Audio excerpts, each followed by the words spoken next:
Thank you. I would like to continue to explore this question about community development. And one of the really, I think, dynamic economic entities in this community, depending on which side of the table you sit on, is the Utilities Board of Tuskegee. And I know as a member of council, you did sit on the Utilities Board. Do you see a role for the Utilities Board of Tuskegee in facilitating development? Oh, absolutely. The Utilities Board came into being as a result of what the council at that time deemed as a tool to help with government in this community, and that it has done. I believe when we left the council in 2000, the Utilities Board was averaging over $13 million a year. And I believe the last I heard that it was, the revenue was up near 17 million a year. That's quite a bit of money for a small town this size. And of course, it has to pay for the power that it uses and acquires through the Alabama Municipal Electrical Authority, which is an authority of 11 sister cities that Tuskegee is a member of. And they bulk purchase power from Alabama Power, okay? And so that power is paid for through the Utilities Board and the revenue it earns. The Utilities Board has served as the backbone, if you will, of this community for a number of years. And it's the answer to the question when people say, as I talk about grants being written and funds are sought, well, who's going to pay the matching portion of those grants? Because all grants generally do. There's a matching portion that's required to be paid. Well, the Utilities Board has served to do that over the years, and it's still doing that, and I predict and project that it'll continue to do that because it is an integral part of city government. It is a municipal corporation that came into being because the city council created it. And so as a result of that, then you have 3 members of the city council who serve on that board for the entire term of a 4-year period. And the board is presently made up of 7 members. At one time, there were 5 members, which gave the city side then an edge because you had the majority vote in terms of the council, because 5 members and 3 of those were city council members. So yes, the Utilities Board will continue to be an integral part of the development of this community. When I was on the council, we inherited a situation that we fixed quickly with the blackouts. Every time it used to rain or the wind would blow hard in Tuskegee, the power would go off and you were in the dark at least 2 hours in order to get repairs. Well, we discovered along the way some of the things that were causing that. We upgraded the system in particularly two areas. Matter of fact, we rebuilt the system over near the Burger King on North Main Street. That entire complex was rebuilt to increase the available power. And then the one on Pleasant Springs Drive was also upgraded.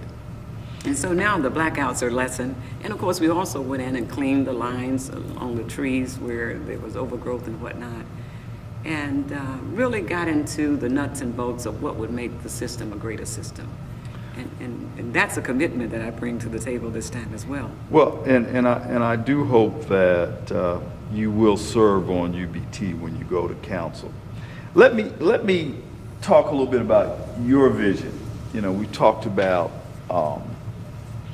development. You know, we talked about the history of the city and your own experience.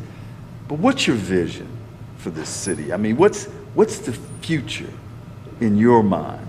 Because, you know, my criticism of Tuskegee tends to be that people spend a lot of time in Tuskegee kind of looking back over their shoulder at this great history, as if somehow that is the epitome of our development instead of the catalyst for a much greater future. So I have to ask, what is your vision for the city of Tuskegee and its future?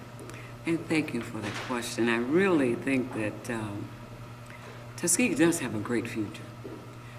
We need to be looking more closely at some of the things that are stagnating this community and really dealing with those. Now, it's my opinion that the biggest problem that this community has right now is the illegal drug trafficking that is coming through this community. Mm-hmm. And so I see a drug-free Tuskegee. Mm-hmm. Because what's associated with the drug problem is the health problem, alcoholism, Mm-hmm. People not being able to get jobs and sustain their families. Mm-hmm. Because in this age and time, drug testing is the number one thing that most employers are doing. Mm-hmm. Mm-hmm. And they just don't take you to the lab and say, give you this cup. Mm-hmm. They're cutting your hair now, Mm-hmm. where they can determine in your DNA whether you have had drug use for up to 12 months before. Mm-hmm. Mm-hmm. And certainly for more recent times in also. And so once we are able to put the drug traffickers out of business, Mm-hmm. I believe we'll see an improvement in those things. And also connected to that will be job readiness that includes drug treatment programs.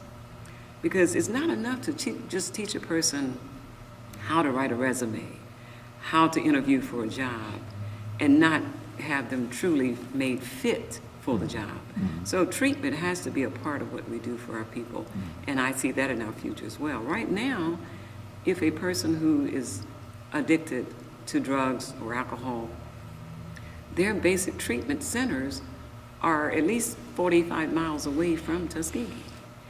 And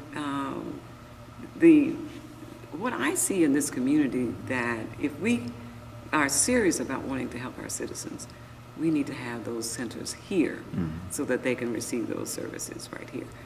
In addition to that, I think that we can truly prosper, and I see us prospering more, as I mentioned earlier, in making that community development program a reality in this community again. Those are just some of the things that I see presently that in our near future, if we were to adopt and put in place, we can see this turnaround in our city to make it more progressive. A final question in this area. Would you beef up the police department? Given your ability to leverage resources, would you beef it up? Indeed, and I'm glad you mentioned that, because I recall when I was on the council before, we did that. We had a chief of police hired who really worked very hard with the council and mayor to do just what you just said, beef up the department. And in that, was able to get a great handle on the drug problem in our community. There was a crack house near the police department. Matter of fact, standing on the porch of the police department, you could almost see it from where you would stand. And that particular house was shut down, and 4 others within a 5-month period of time. And so with that level of involvement with police protection in our community, citizens became much more concerned that we had someone who was creating a safe environment for us again. You had little elderly women who were afraid of sitting on their front porches. That after that particular period of time, they could come out and sit on their porches and felt safe. So yes, we'll need to do that again, to not only hire more officers, but to make sure we get funding. There are grants available for... To beef up police department? Absolutely, for public safety and for fire protection and that kind of thing as well. So definitely I would be looking to that community development team to look for those kinds of funds as well, so that we can beef up the protection in this community. I think that's a good strategy. We're going to pause again, and we're going to go into this final segment. And in this final segment, I want to talk about who you are and your roots in this community. Thank you. You're welcome.